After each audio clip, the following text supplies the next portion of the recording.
We've been interviewing guests on Let's Find Common Ground for about 2 years now. Richard, what have you learned from them? Actually, I've been surprised that despite all of the polarization around us, that there are so many remarkable people working to find common ground. Every 2 weeks, we release new episodes of our podcast. There are more than 50 of them. Find them all on the Democracy Group website. Or at letsfindcommonground.org. I'm Ashley Milne-Tite. I'm Richard Davies. We find common ground one episode at a time. Even the scripture that I used earlier, love thy neighbor as thyself. But what if you don't love yourself? How could you treat your neighbor with any healthy sense of love? The Village Square, a nervy bunch of liberals and conservatives who believe that disagreement and dialogue make for a good conversation, a good country, and a good time. At the Village Square, we talk about politics, religion, and race. You know, the topics your mom taught you never to discuss in polite company. Listen, at the Village Square, we make pigs fly. Welcome to Village SquareCast. This is Vanessa Rouse. Thanks for joining us for Lonely and Extreme with the God Squad, a conversation about how to really fix extremism. Joining the discussion today, we have Pastor Joseph Davis of Truth Gatherers Community Church, Pastor Gary Shultz of First Baptist Church, Father Tim Holeda of St. Thomas More Co-Cathedral, and our facilitator is Dr. Dan Leshem, Executive Director of FSU Hillel. Before I turn it over to Dan, we'd like to thank Florida Humanities for partnering with us to present this podcast series. Check them out online at floridahumanities.org to learn about the phenomenal programming they provide and support. All right, let's get on with the program. Here's Dr. Dan Leshem and the God Squad to explore Lonely and Extreme.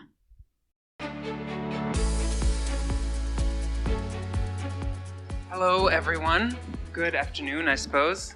We have a panel of all-stars as far as I'm concerned, and I'm really excited to hear what they have to say on today's topic, which is Lonely and Extreme, a conversation about how to really fix extremism, which, as I reread that, I was wondering if maybe the title might be promising too much. I don't know if we're really gonna fix it in the next hour, probably, but I wanted a little more wiggle room. It is a big question, and I think I'm gonna let everyone kind of make their own initial statements about what their thoughts on the topic are. I just wanted to provide a little bit of framing that I've been thinking about, and then we can jump into the conversation and later into questions. I just happened to be thinking about this recently because the FBI just released a report on the hot yoga shooting that happened here, I think, almost 4 years ago. I don't know how many of you were here or remember that, but it involved a former part-time FSU student and as the shooter, and the full-time FSU student and faculty member as the victims.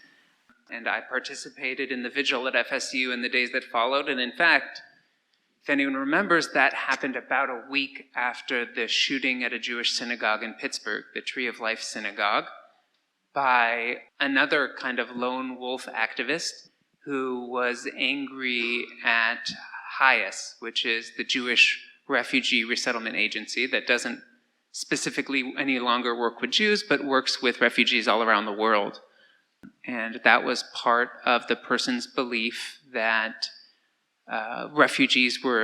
that this was part of a Jewish conspiracy to replace white Americans with foreigners. So I think that both of those instances and both of those vigils I attended about a week apart were in some ways connected, and the FBI report revealed two people who were both lonely and extreme. Of course, loneliness doesn't equal extremism. The title puts them together, and I think it's important that we separate them. But I do think that loneliness is an illness. not necessarily one that gets cured in the same ways, but one that has symptoms, like all other illnesses, and one that degrades its host, like every other illness. And that as faith leaders, as leaders of religious community, one of our jobs is to see to the health of our communities, our constituents, but also the larger community. And the real question is, how do we impact them? How do we address loneliness? How do we reduce extremism? The studies show that people who are regular and active attendees at religious services tend to be happier, tend to be more likely to join other groups that are non-religious, tend to be more likely to vote, and in all other ways tend to be more likely to already feel connected and involved. So just by having a religious institution that hosts services and has activities, we're already seeing mostly the people who are doing better. So the question is, how do we continue to help our people do better, but how do we find and help or offer opportunities to the people we don't see that are clearly there? None of this to justify extremism. Lots of people have loneliness and respond in lots of different ways. It's not an inevitable path. But I think that once you recognize that there can be a connection, that extremism can be the 25th step on a path that starts with feeling incredibly isolated, then I think that we can start following that path and thinking about how to break it apart and what, if any, is our role in addressing this, because certainly there seems to be a great urgency. So let's go around.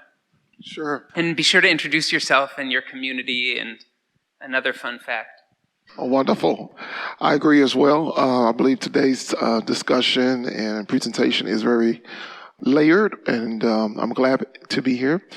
Joseph Davis, senior leader of Truth Gathers Dream Center Church, a non-denominational church here in Tallahassee. Sometimes when people hear non-denominational, they think that it's a church without beliefs. Not true. And I'm just glad to serve here on this panel. I, too, am drawn to this needed conversation of loneliness and extremism. And I'll just say as an opening statement, one of the things that I begin to think about are fears. All humanity, all people have some level or areas of fears. And I start thinking about what are the factors that makes those fears dangerous? What are the factors that makes those fears increase in a way that it becomes detrimental to progress, civilization, humanity, and cooperation with one another? And those are some of the initial thoughts I had in thinking about this subject. And just the basic of fear and how those fears become magnified, that they may be unruly and not fit social norms, not fit laws, civic governments, and things of that nature. So again, I look forward to furthering this conversation with you all today. Gary Shultz. I'm the senior pastor here at First Baptist. And again, we are so thankful to be able to host this panel this morning. Very glad to be with you all. And as I think about this topic, one of the reasons drawn to this topic immediately go to two fundamental truths: that God supremely values us as individuals, and He supremely values community. We have, each one of us as individuals has dignity and worth, and yet we are meant to live life together in community. Whether we believe that we are designed for that by God who made us, or whether we believe that we've been shaped for that by evolutionary processes, it's generally understood we need other people. And yet we live in a culture where we so prize individualism and yet so recognize we need community, but we only want community on our own terms. We only want community when it's community the way that we want it. And so you see this, as a pastor, you see this when people will come into the church and say, well, I want the church to be this way and you're not this way, I'll go to another one. Or we'll do that with other groups. We'll do that with relationships. And I think of the most prominent metaphor that's used in the New Testament for the church is the human body. in the sense that we are one body as one person, and yet the body is made up of all kinds of different parts that have to work together, and how we truly need to strive toward that ideal to be a community. But part of that means surrendering a little bit of ourselves for the good of others. Part of that means recognizing one another. As I was talking about this here recently with our church in a sermon, we tend to pay a lot more attention to things even like our hair. That's true even of me with the hair that I have or don't have, instead of something like our kidneys or our spleen or our health, and yet recognizing and coming to that each one of us matters. Goes back to that fear that Pastor Joe mentioned, that we don't matter. We all are afraid of that. But we also matter together. And I think in that context, what do we continue to do to cultivate that community that all of us so desperately need, while recognizing the worth of who we are as individuals? Father Tim from Co-Cathedral, St. Thomas More. I have a lot of thoughts on this. I think these are complicated things, and the first thing I'd kind of want to discuss is kind of what is extremism? Like, what do we even mean by that word? I think we use it and we all kind of know what we mean when we say it, but it'd be kind of helpful maybe to think about what that means. I would prefer to see, I think the issue is not so much as extremism, but ideology. And a kind of search for some kind of meta-narrative or answer to all of the problems in our world. And I think that's where we find people falling into ideology. Some are more common than others, and some we call extreme because they're not as commonly held. But they could be commonly held, and then we wouldn't call them extreme. So I think that's why it's important to kind of discuss what exactly is it we mean by that.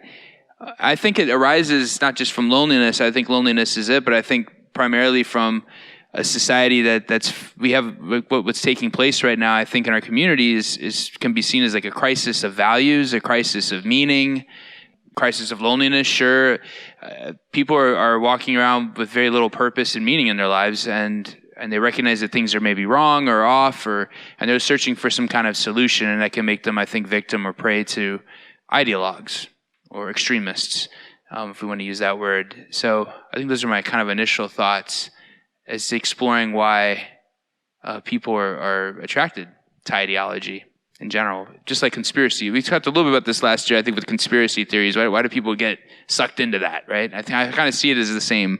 It fall into the same circle in a way. Those are all great reflections. Thank you. And I think that the question of definitions is actually where I wanted to go next, because I think we all know what we mean when we say loneliness, and I'm not sure that we do with that either. And certainly with extremism. I think ideologies, just to jump ahead, I think ideology is complicated because we all believe in all kinds of ideologies. It's just that our ideologies maybe tend to be less totalizing. That is, within the ideology, there's room for something outside of it. And there are other ideologies that are more totalizing, that like it accounts for everything and leaves no room for anything else that would fall outside of that. So the question is, how do we crack open the space in any of our beliefs that allows there to be something that exists outside it that isn't worse or worthless because it happens to be outside of it, right? That ethics is really, to my definition, intentionally cracking open my space to allow something else to enter, right? That ethics is the interruption of the self to allow the space of another. So the risk with ideologies is that they can be totalizing and they can be very clearly us and them and creating those kind of value judgments. But I wanted to first talk about loneliness for a minute, because I think it's something that people have felt, probably everyone has felt at one point or another.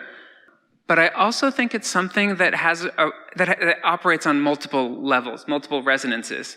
I think Pastor Gary talked about, or it made me think about the way the Bible sets up a kind of normalized society, community, and culture. And it's certainly one that centers family, tribe, community. And, studies and science has shown us since then that human beings really are designed to live with others, that we are not ideally suited to existing in a cave by ourselves.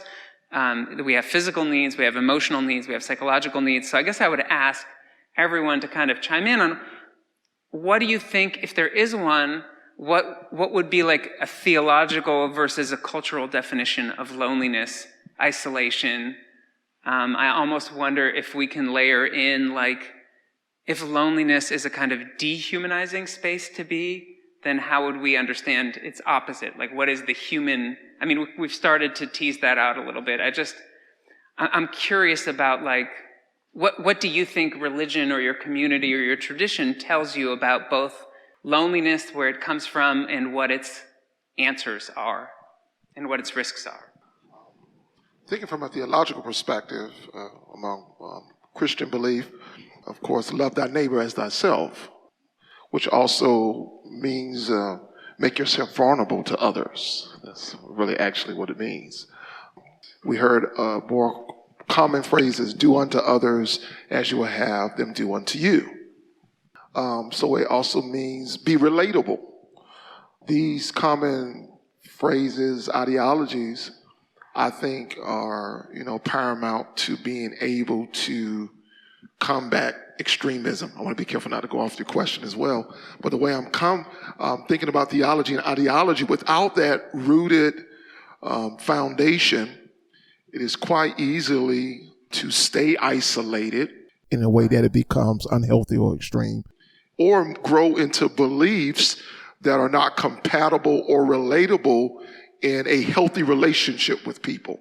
So there has to be, or should be, a type of human theology, I'll say a human theology, that roots us into commonality. Without that, the ideologies become extreme, that I'm one in a million type thoughts, or no one else understands me. And though those phrases are common, repeated too often could appear dangerous. Every once in a while, everyone says, I don't think people understand me. That could be okay every once in a while, but if it's an everyday language, that could be problematic. So I think theology bringing us together for humanity. Can I jump in before we turn to Pastor Gary? So do you feel like religion, in the way you've seen it, the way you practice it, the way you feel like it can be, ideally, how does it answer the question of nobody understands me? Or is that a question you want to pass on to Pastor Gary? It does. I think it's only fair. I think it's only fair. Because this is what the subject is about. Right? Sharing. Yeah. Exactly. I'm sharing. Well, I appreciate that. And I'll get there, and to build off of Joe, what you said, and I think loneliness is that longing for relationship, for connection, for community that is absent. And we do feel that in a number of different ways. Stan's brought out, we can feel that physically. Isolating ourselves can actually change us or hurt us physically. We certainly feel that emotionally, spiritually, psychologically. Think of two prominent, again, Christian themes. One is reconciliation. And this is the idea that what God does for us in Jesus Christ is He brings us back to Him, but not only so that we can have a right relationship with Him where it had gone off course or been absent, but so that then through that we are able to have a right relationship with others. In other words, the Christian life is never just vertical, it's always horizontal as well. And then there are also the themes beyond that as we experience that reconciliation, that rightness, that peace with others, that we also begin to experience that in general with even the world itself. And then while not as prominent a theme, I do think that we begin to even experience that wholeness in and of ourselves, which is how we're able to relate to one another. And then, of course, building on that, of course, that requires love. And again, we think about love, but we throw around the word love. That's one of those words that means almost anything at this point. And we all tend to have different understandings of that. So we all have to come back to what is the Christian understanding of love, the biblical understanding of love is giving of yourself on behalf of the other. It doesn't take away the emotional component of it. I think that's vital as well, but it goes far beyond a feeling or an emotion to a decided action on behalf. And we know that even when we do that, even if the emotion tends to be absent at first, that will tend to bring the emotion. And so again, when you think of how we begin to combat loneliness and that longing for community, that longing to be understood. So I'll come back to that question. I think if we are drawn to and understand who God is, and God has brought us to himself, again, that understanding of reconciliation, we begin to understand that we are understood by God even if no one else understands us. And that's one of the things I think that we really do try to help people to understand. Other people you're never going to be fully understood by anyone else in this life. That includes your spouse, that includes your children, that includes your parents. We all know that. But there is a God who knows you better than you know yourself. And beginning to understand that, we can begin to see how others understand us, or how we can communicate, how we can begin to experience that relationship. Again, that's part of what we're designed to experience. And as Christians, I believe that's part of the reason that we're here, not just to model that, but to share that, whether it's shared back, to help other people to experience that. Pastor Gary, I just want to jump in, throw in two more words that your comments made me think of. One is gratitude, that you didn't mention, and the other thing is just related to your concept of love or acts of caring, that the studies show that expressing gratitude makes you feel grateful, whether or not you felt grateful before. And also that, for instance, to pick an example, serving soup at a soup kitchen makes you feel loved even if you are the one who's actually in that moment giving love, right? So these ideas that these are one-way streets that need to be reciprocated, in fact, the reciprocation is oftentimes built into the action itself, in my experience. No, and I think that's good. And even to build on that, sometimes I think we feel guilty for enjoying using our gifts or service as if it's not truly altruistic unless we're kind of suffering to love somebody. It's not truly meaningful unless it hurts. But that's one of the things that I think we would begin to understand that. And again, the studies do support that. God, in his grace and love, designed us that way, that when we love others, we experience love. When we express gratitude, we're able to be grateful. Love is one of those things that when you share it, you get more of it. Yeah, not zero sum. I mean, and then when you think about suffering, when you share it, you experience less of it because others are bearing it with you. Yeah. And as we think about that, and so that's absolutely a great point, a key part of that. There's that self-interest, but that's God made us that way. Yeah, it's an interesting point we should come back to. Father Tim? So help me, remind me of the question again. I think it was what is loneliness? At this point, it's choose your own question. No, it's really trying to understand loneliness from within our theological perspective, and whether our theology offers an answer. That's, I think I appreciate what you're saying, Pastor Gary, which is that God sees and loves us all. But I think that when we start to think about this real world, I think it has more to do with what can we do? If we're someone who understands this message, what can we do to the stranger, the lonely stranger? Like, let's just create this figure of someone we might be encountering hundreds of times a day without realizing it. So I think, for one, there's something I call fundamental loneliness, which I think all of us can experience, and it's unavoidable, which is that no matter how much time I spend with somebody or get to know them, and I can spend all of my life like telling them everything about me, they'll never know me like completely, right? So on a certain place, like I'm always alone in the world, and on another level, I'm never alone. And that is where I'm kind of following what Pastor Gary said is with God, that God is actually nearer to me than I am to myself. Last Sunday, our first reading was the Moses burning bush story, where God reveals himself to him and gives him his name, which is like not a name, it's a mysterious, we could probably talk a lot about all of that. But what I find fascinating about the name that's given is it refers to being. I am, right?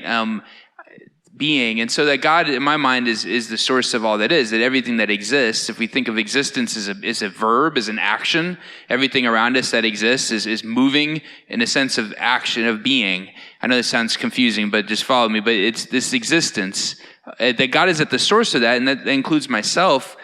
That not that I'm God or that this table is God or anything, but that somehow I'm connected to that. I'm connected to him. And so he's nearer to me than I am to myself. So I'm never alone. And I think where I see this play out in my faith, in particular Catholicism, is that, many of us take a promise of celibacy, meaning not to get married. And this is not an easy thing. It's a challenging thing. And so is marriage, as I'm sure many of you could attest to. It's no cakewalk. But it's a beautiful thing and a witness. Some people will say, "Oh, Father, we should change that rule or whatever." But there may be good arguments for that. But there's something very valuable about this witness, which is there are people who cannot get married. And there are people who are unable to get married for various reasons. And I can tell them, I can look them in the eye and seriously tell them, you're going to be okay. Right? Last night, I had a woman on the phone with me whose husband left her for another woman, crying, that I've been working with now for a few months. And she's having a hard time with this, but I can say and mean it and say, you're going to be okay, and believe that and live that, and not just say, okay, good luck with that, and then go home to my family or whatever. So there's that witness too that I believe, and I think we live it in our faith. We have monks, we have people who've given their whole life to really kind of being a hermit, to devoting their life to prayer, and that's not my vocation, thank God, I think, but I find it fascinating. I'll be at a monastery on Sunday visiting our seminarians, and they're surrounded by Benedictine monks. Like, these people live this way, and I just think it's an amazing witness, and they're happy. Like, don't you think they'd be miserable? You'd think so, but they're not. They're happier than most of you, I promise. And I think I mean it, and I think it's a great witness. I'm not saying you should all do that, but it speaks that there's something, at least in our faith, in my faith, that God can console us, right? And God can touch us at our deepest place and actually bring us joy and happiness. And I think that's how I would say about loneliness in our faith. Okay, that's great. Thank you. It's beautiful. You guys are all bringing up so many interesting points. Okay, so I keep thinking, like, there's so many interesting strands. Which one do we take up next? But I wanted to take up your strands of the monks who are happy. And I was thinking, like, well, they must all have iPhones then. Or, the way our minds work, right? And then immediately I thought they must not have social media at all if they really are happy. And so one of the themes of this conversation was about young people experiencing loneliness. And as someone who, my whole community is college students, I can tell you, we serve 4,000 students at FSU, Jewish students at FSU, and other students. And I have colleagues around the state. There are about 25,000 Jewish college students in Florida. It's a huge number. And we all run these nonprofits that are religious, cultural. Hillel serves a lot of different needs. And it's evolved. It's almost 100 years old. And this year we all got together and said, let's see if there's something, fundraising is such a big part of the job. Let's see if there's something we can fundraise for together that we all need. What's one thing every Hillel in the state needs? Do you have a guess as to what we all agreed on? Yes. No, well, yes, obviously. Sorry, I should specify. Let me limit it to social workers. Okay, the answer was therapists, social workers, mental health counselors. It wasn't another rabbi. It wasn't another person to set up tables on the quad. It wasn't a cook to make good food, which is nourishing. It was therapists. And I think that one of the, and we've noticed it too, that our students' primary struggle is anxiety and depression, both of which are intricately related to loneliness. And part of that puzzle, I think, is what's happened to sociality, especially in a time of COVID. We've done this before about social media as well. But I think that one of the things that happens, and this is something that came up both in Father Tim and Pastor Gary, mentioned in different ways, is that one of the ways we help other people experience less suffering is to take some of that on to ourselves, whether that's loneliness or it's hunger or it's isolation or it's extremism. And yet these technologies that we've embraced, especially younger people, as a primary mode of self-expression and connection, encourage young people to only show their external selves. So they all take the same selfie where they look beautiful. They all pose and primp and prepare so that in the picture there is no vulnerability at all. So we are training ourselves to only show the least vulnerable version of ourselves to each other. And the least vulnerable, to follow up on something that someone said, is also the one that's least open to approach. Right? Like if you come to a party where you know no one, you look for someone standing by themselves, and that's the person you can start a conversation with. If we're always showing, I'm happy, I'm healthy, I have tons of friends, nothing could be more perfect in my life, not only are you creating an unapproachable self for others, you are probably therefore separating yourself more from people who could be friends and resources to you, and making that lie even more of a lie. Right? So the question is, is it, to use my word ethics, to use your word love, what is our responsibility in terms of, and to use this Jewish concept as well, that like our job is to mirror, to act like, to be in the image of God, and to do God's work on this planet.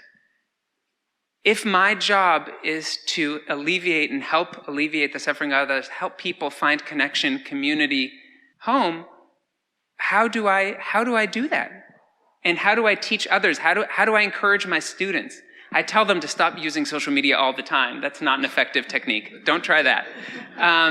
But I just wonder with loneliness sometimes, are we all presenting ourselves as square pegs and everyone lonely feels like they're the round, or square holes and they all feel like they're the round peg with no one to connect to? So the question is, how do we make ourselves open and available, and how do we bring back vulnerability as a cultural value, if you agree that that is a value? I think it is. I don't know if it's I think it helps. I don't think you should be vulnerable with everybody, and there's limits to that, and we have to be careful with that. And I think but it's a vehicle of intimacy, I would say. The more vulnerable I am with somebody, the more you feel like you're closer to them and you connect with them. I'm interested in the fact that, like in 2022, where I think we could all agree that we have more access to psychological help, right? More knowledge about psychology in a scientific sense, right? We know all of these things, biology, about the brain, all these things. We have more access now to medicines and things that will influence our chemicals in our brain to make us feel better. Like in spite of all of this, we could say kind of progress, so to speak, in that division or realm of science, this is becoming more and more of an issue, which tells me, at least at first thought, is like, okay, maybe this has nothing to do with psychology totally, that there's another thing that perhaps we're missing that's going on in society, that although people are living, college students that I work with as well, are living in the midst of an abundance of wealth that I didn't even have, and I wasn't in school that long ago. I might look differently, but I was just in school like 2004 is when I graduated, so it wasn't that long ago. Yeah, we didn't have a lot of what these kids have, and I would have loved to have had all that stuff foolishly. And what I've seen is it doesn't make them happy, and anxiety, suicide, all of these things are increasing. I see it all the time in my office as well. High school students are like overwhelmed with anxiety, and so many of them are on meds.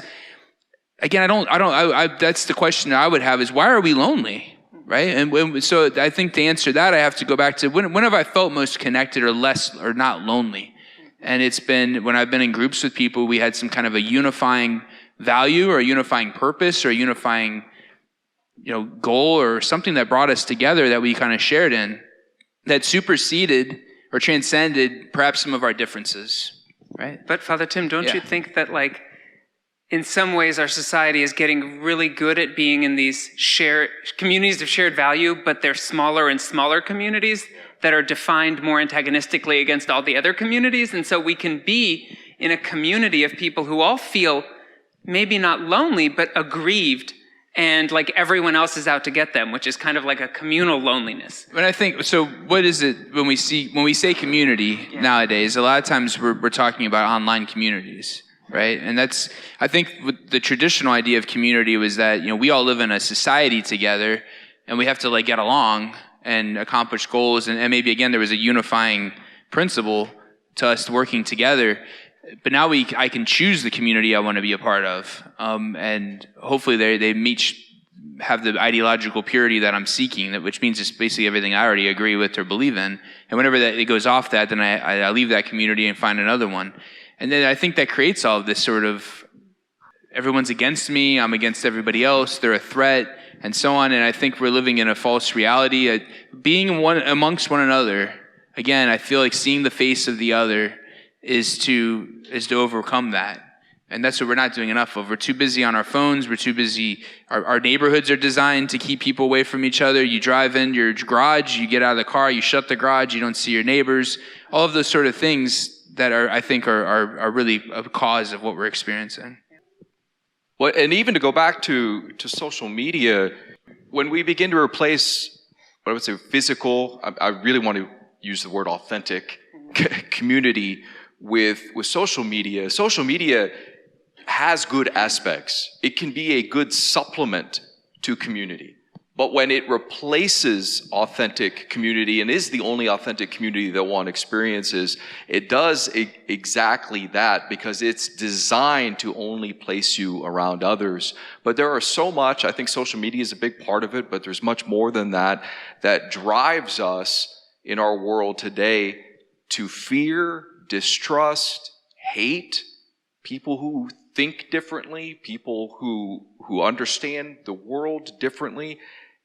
And we end up in communities where we're only reinforced by that, and that's what social media encourages. And as we increasingly consume our media through social media, that's the only media that we are exposed to. It's very rare that you'll find a person who will purposely expose themselves to other points of view that doesn't necessarily agree with their own. But to go back to Dan, what you brought up, that part of living and believing that not just me and people like me, but every single person is made in the image of God and is worthwhile dignity and is worthy of honor. We have to do that. Otherwise, we won't have that kind of community. I think, Tim, that you're talking about, it's impossible. I'm also thinking about several things here. Number one, I was kind of overcome with emotion sitting here for one reason. This year, one of the themes that our church has been leading is what I call multiplied compassion. Please don't ask me how I come up with multiplied compassion. Or I call it compassion to the extreme or to the max. That's better. It has less math. Okay, thank you. Yes. It may sell better too. Because everybody, I know every time I say it, and for some reason I'm fixated on this multiplied compassion. Everybody kind of looks, and I'm like, yeah, multiply. Anyway, but one of the things I'm thinking about, and I'm going to try to tie it together in my thought pattern here, is we have to be able to still champion diversity in our silos. Because if not, we become more overwhelmed by the biases we already have. Because those groups that we go to, the churches that we go to, the groups that we go to, they connect us in a fundamental belief, but there are some biases or some themes that also gather us with those like-minded people. And if we're not careful and we don't still champion healthy diversity within those silos, we ourselves become isolated and less capable of being a solution to extremism. So those are one of the things I was really thinking about. How do we still champion advocacy? Champion advocacy. Two scripture references that really come to mind. One of them was a story I wasn't as familiar with as I am this year. Was a story of a tree planted in a garden and it has not bear fruit. Well, the owner of the vineyard has decided that time is up for this tree that's not bearing fruit. I can think about it easily. It's his vineyard. It's taking up space. He wants to see fruitfulness. He wants to see it grow. He has decided it's time for this tree to grow.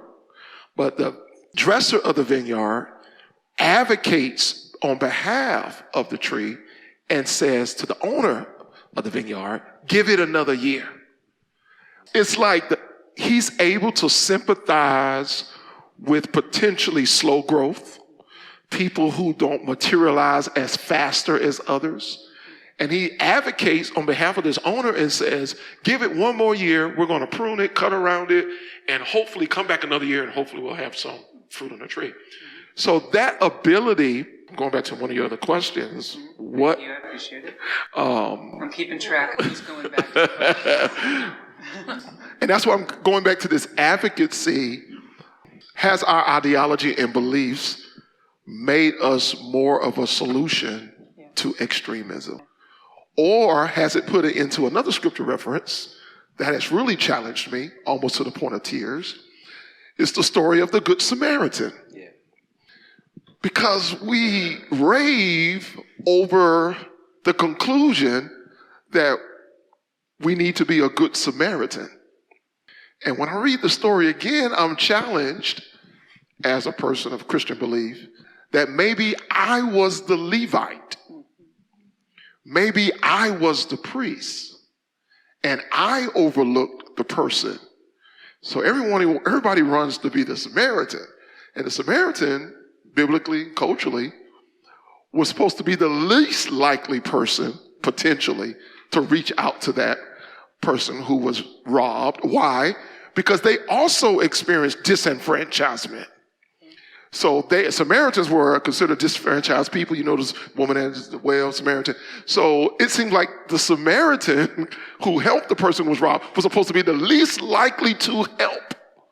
But the more likely person to help is the person who was helped by God.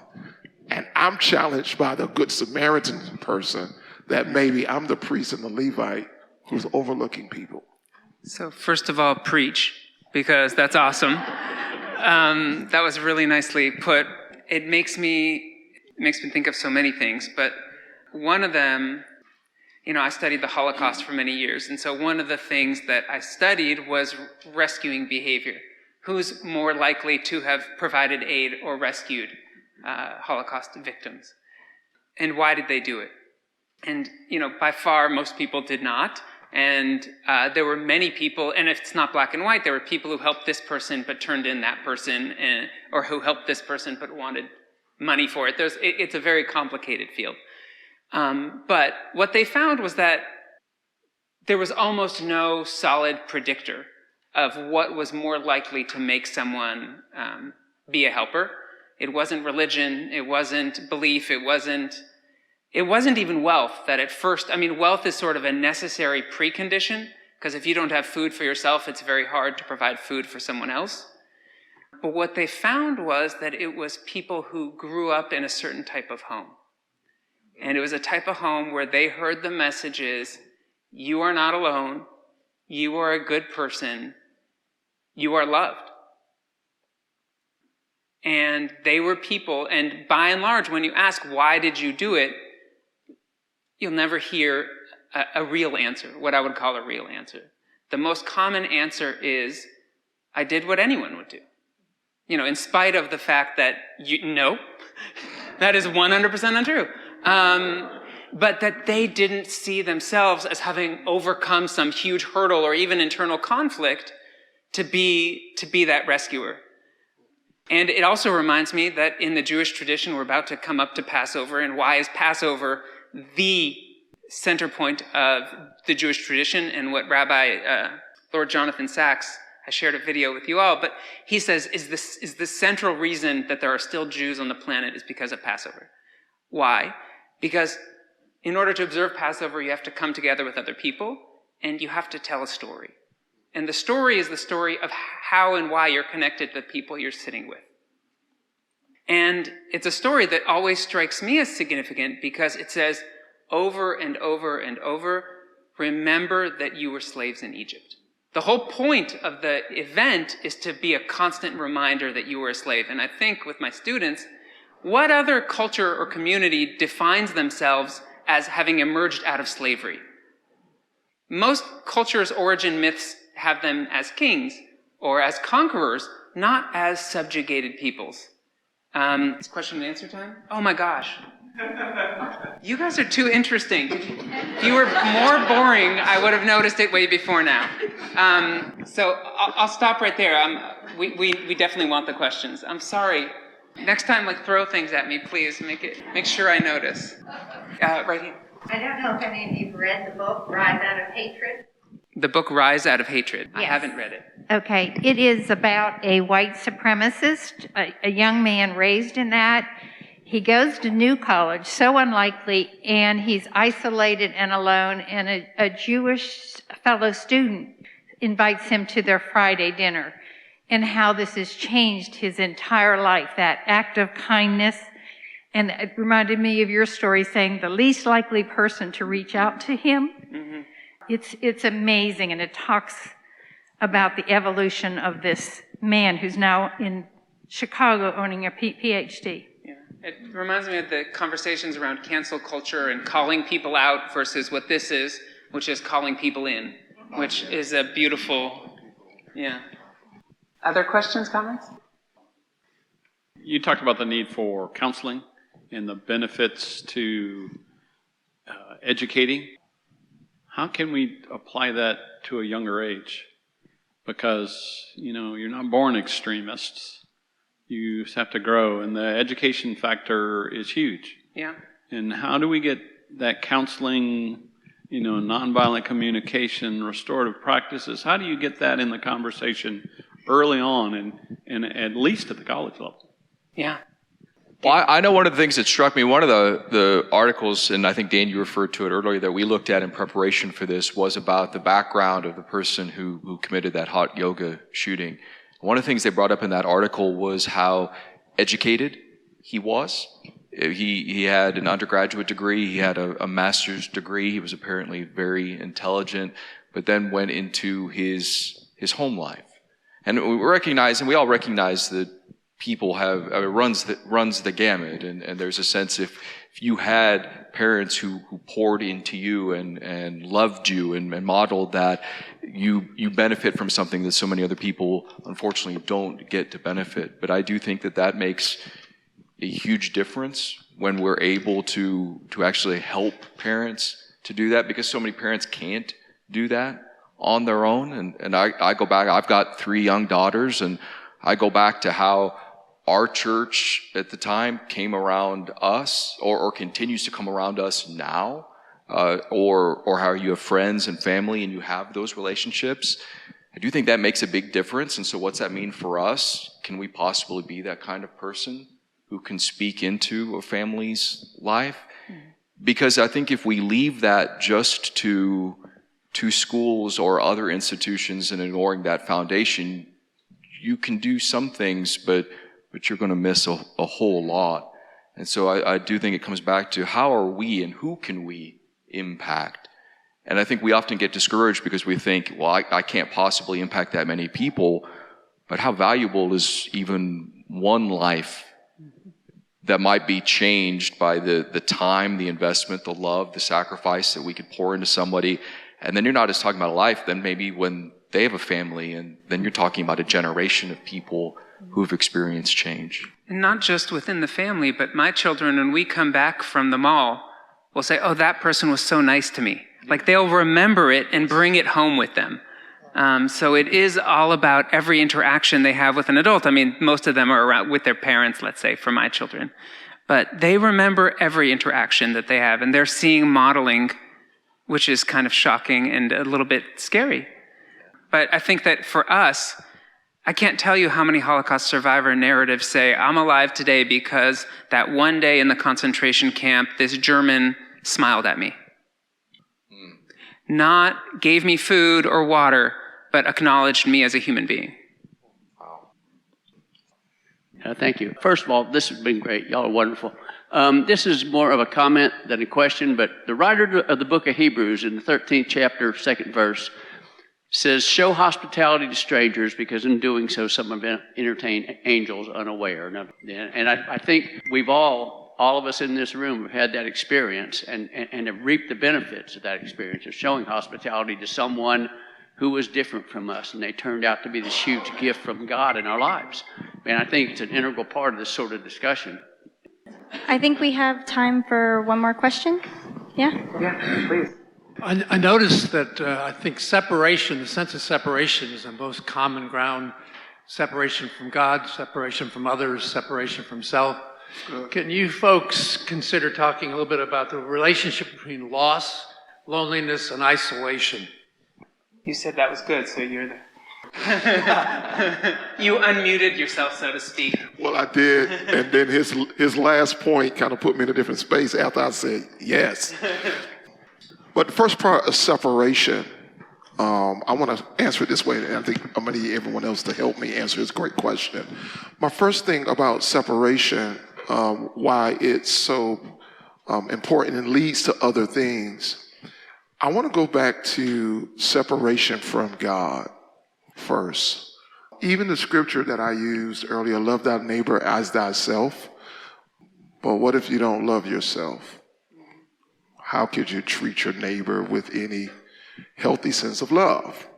So the whole premise is even love thy neighbor as thyself is that you have first been loved by God, reconciled by God. Even for the scripture, that scripture verse to work is come from the understanding that you have now been brought back to God. So I think what I want to say, the first part, to at least answer part of it, is we try to give away principles for living, patterns for living, but I think it's also a person who lives it.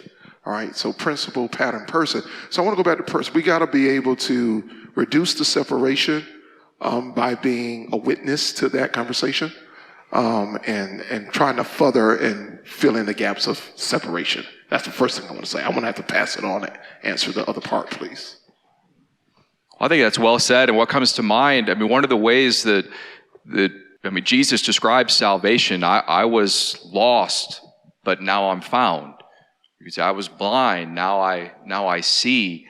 There is that sense where those things are bound up together, but it is God intends that when he brings you to himself, that you experience community with him.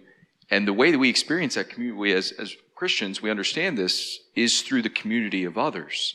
Those are never one or the other, which means that it's incumbent, and again, you think of the command then given to believers, that as God seeks and saves the lost, so are we to do the same. And those are active effort.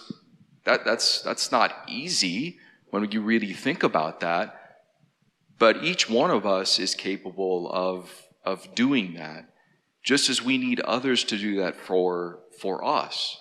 And sometimes I have to tell people, you have to allow your others to do that for you, just as you're trying to do that for others. Again, that's the way that I believe life is supposed to work. I was 2 weeks ago, I had a little vacation. My buddy runs the Catholic school at Key West, so I got to go down there and stay for free and go fishing, and it was awesome. And but what was interesting being there was it's such a small island, huh? How many couches does he have? It was cool, He knows everybody on the island because it's a small island. And everybody knows each other. And being there, you see the people who they kind of know each other. There's a sort of shared history and shared concerns about hurricanes and whatever, and issues with the mainland and Dade County or whatever, and they provide their water. And there's all this sort of, again, this connection, right? And you can walk everywhere. When I was there, I parked my rental car at the church, and I never got in it until I left because I was able to walk everywhere I went.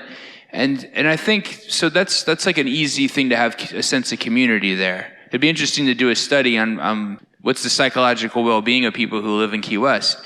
But so I think part of it is we have to recognize it might be an interesting find. It really was an interesting. That's a side, but it's just kind of a laissez-faire attitude there, and it makes things less dramatic, right? There's a lot of stuff we'd consider kind of like, wow, I can't believe I just saw that. But it's not a big deal there, so it's not dramatic. It's just, who cares? You're not going to get attention. So because it's Key West. But I wonder, we don't live there. That's not where we live. And I think we have to recognize the problem, the situation that we're in, which is that we live in very separated society. We're alienated. We don't even have a common national story anymore. That's become subject to politics and debate. and ideology, right? So this is the world we're living in, and we can complain about it, but what can I do? I think we have to recognize this reality that I'm probably not going to get connected sitting in my house in the suburbs, right? I need to find community. I need to go out and meet people. And I think if I know a friend of mine who was in AA had told me years ago that the advice given to them when they're feeling hungry, alone, hungry, angry, lonely, tired is go out and help somebody, go out and reach somebody, go call somebody. So I think as a word of advice to everybody, and if you encounter people who are struggling with this, it's not just to say social media is bad, because it is, and they're not going to listen, but we have to recognize this is the situation, the structure that we're living in, and we have to work against that somehow. And that might mean getting out and joining something or helping or volunteering to find that connectedness and to overcome that separation, loss, and loneliness. Thank you for those amazing questions. We need to stop here, but before we go, just join me in thanking this amazing panel. This was not an easy topic.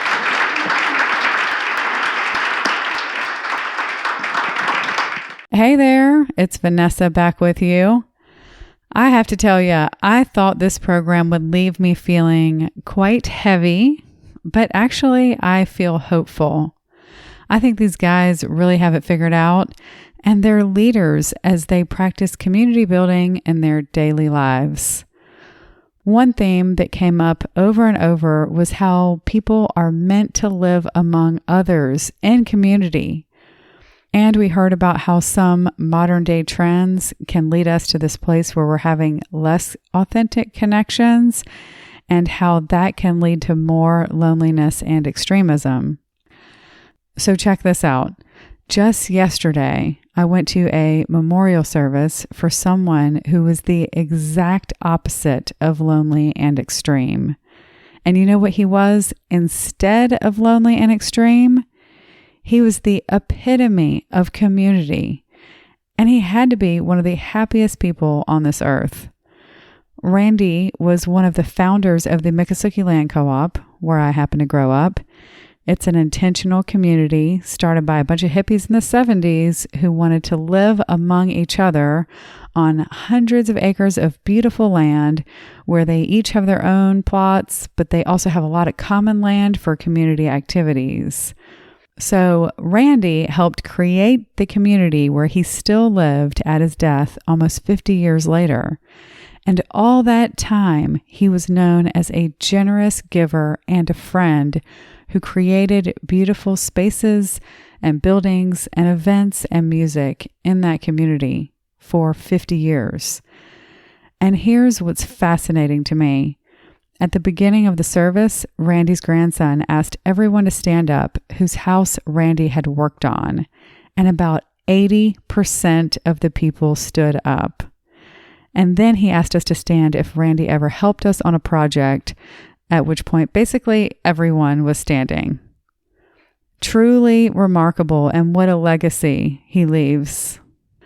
So the very next day, today, here I am working on this program, and I hear Father Tim share that advice that his friend in AA received. When you're feeling lonely, etc., go out and reach somebody, go out and help somebody. And a light bulb went off for me. It's no coincidence that Randy was one of the happiest people I know. He lived his life fully in community, and he served the people of his community every day. So, hey, to Randy out there, I think you cracked the code, my friend. Y'all know who else cracked the code on happiness? Arthur Brooks. People keep telling me how much they loved our recent program about happiness because Arthur Brooks actually told us what the path to happiness is. So you don't have to rely on my anecdotal story. Arthur's findings are based on science and research. Check it out, 2 episodes before this one, episode 53. And I mention all this because I just really think that these 2 topics are more related than they seem. Loneliness and happiness seem like completely opposite topics, but really it's kind of 2 different ways of living, and the inverse of one is sort of the other. And as we think about how to move forward from here, I think that what Arthur had to say about happiness is really sort of a fascinating next step. Where do we go from here? And speaking of people who have cracked the code, we've got another guy to introduce you to. Next episode, you'll meet Alex Workman, who's also a great example of intentional community building. And he does it through coffee dates all around his local community. After a long time of doing this, what he's got to share with us is very remarkable. We can't wait for you to hear from him next episode.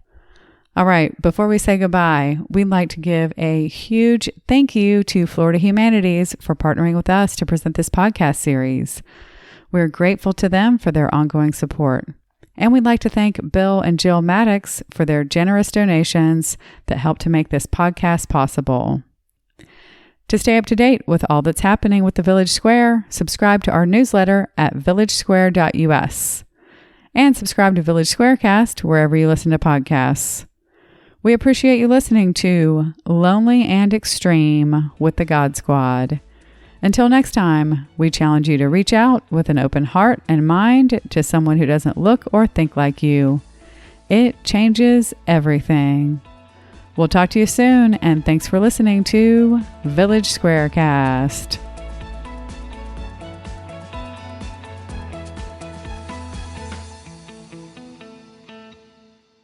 If you're like me, you're probably a bit frustrated with the state of our political system today. There's no getting around it. There's a lot to be frustrated about. So why does American democracy look the way it does? And how can we make it more responsive to the people it was formed to serve? I'm Simone Leeper, host of Democracy Decoded, a podcast where we examine our government and discuss innovative ideas that could lead to a stronger, more transparent, accountable, and inclusive democracy. In Season 1, we'll take you on a journey where we delve into the nuts and bolts of our campaign finance system. We'll look at the effects of secret spending at both the federal and state level, explore where and how foreign governments are spending to attempt to influence American elections, and investigate the fight against the outsized influence wealthy special interests have on local elections. Democracy Decoded is a production of Campaign Legal Center. Find us at democracydecoded.org or wherever you get your podcasts.